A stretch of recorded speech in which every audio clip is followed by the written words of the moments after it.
The third round of the championship was the 42nd Safari Rally, one of the most picturesque events of the season.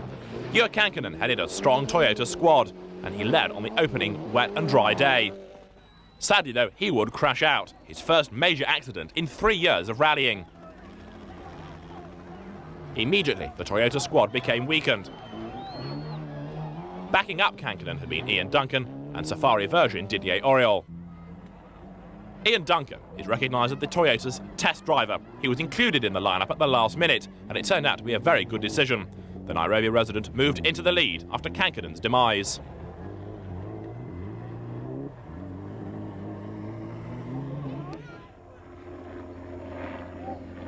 With his local knowledge being put to good use, Duncan immediately opened up his advantage over the rest of the field. It looked as though Toyota would score a victory here after all. Kenjiro Shinazuka excels on these long, tough events with the sole Mitsubishi Lancer Evolution. He had no problems on the opening day, but he just couldn't quite live with the pace of the Toyotas.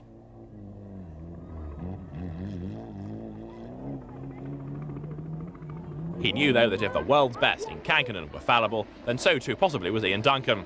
Shinazuka therefore settled into a smooth and consistent pace and waited for the dramas to afflict the rally leader.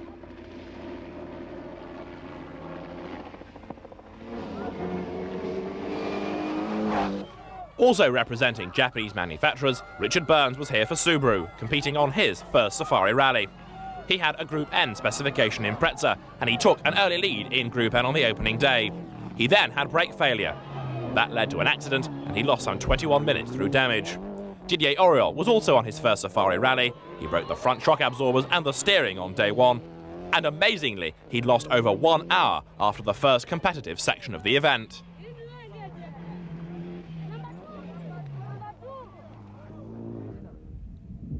Up front though, Duncan was still leading, despite having lost time early on day 2 with a broken drive shaft. He then hit an Impala. That damaged the bodywork, but nothing mechanical.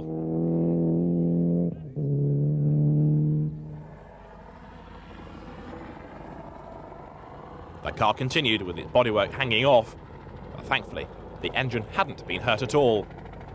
As he pressed on, he extended his lead over Shinazuka. He doubled it indeed by the end of the day, and victory for the Flying Sausage looked certain.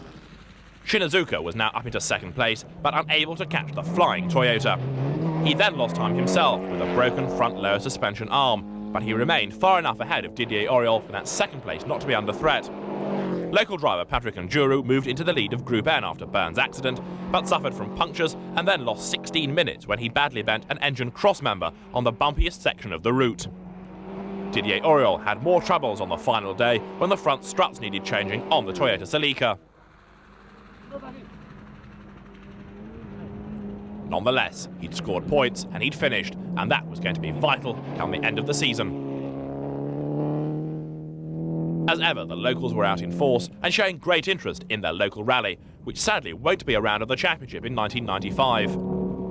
Rudi Stoll, another stalwart of African rallies, with a very strong car, suffered from punctures and engine management system problems on the last day. So too did a broken oil cooler, after he'd crashed off the road in a dust cloud. The final service halt before the finish, and Ian Duncan's Flying Sausage Toyota, looking a little battle-scarred, was now virtually assured of victory. The Toyota mechanic set to work on a car that had managed to see off the best of the local opposition and also humbled some of the world's best drivers. Even in this remote location, the legendary Team Toyota Europe mechanics were able to display their ability, and do so, it seems, for the final time, as Toyota won't be returning in 1995, something unthinkable to the locals.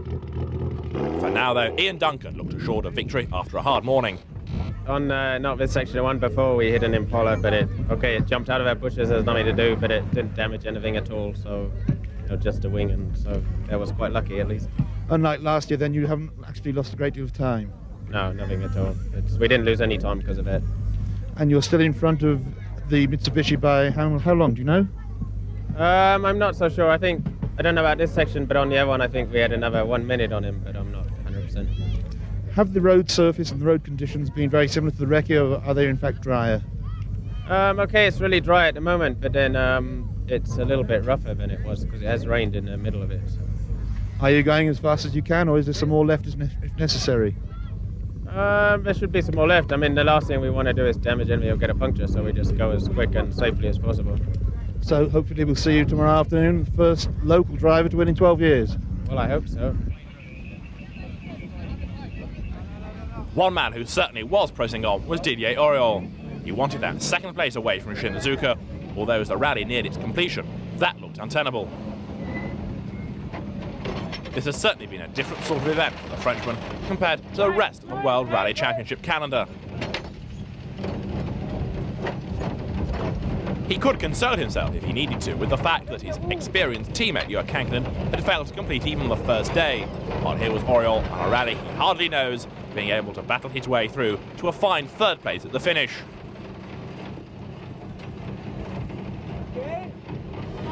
Comparing this to the cold weather of the RAC rally at the end of the season, it really was going to be a season of many contrasts.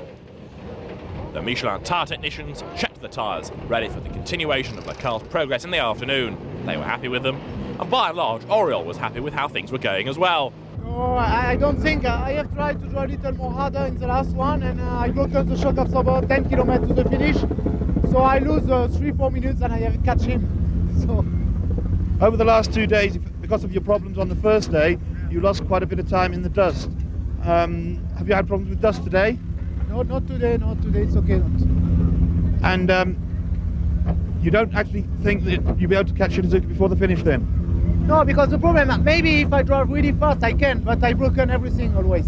So now I think I just drive. So you're just going for a third place and a finish then? Yes, and wait, yes. And that's how it did finish. Victory going to Ian Duncan and Dave Williamson, ahead of Shinazuka and Auriol in third. Patrick and Giroud took fourth place and won Group N. But there was no doubting the hero of the local crowd. Ian Duncan winning a World Championship event for the first time. Kankkunen still led the championship. Auriol was now second, with Biagio and Sainz tying for third. In the manufacturers' battle, it was Toyota all the way, Subaru and Ford squabbling over second.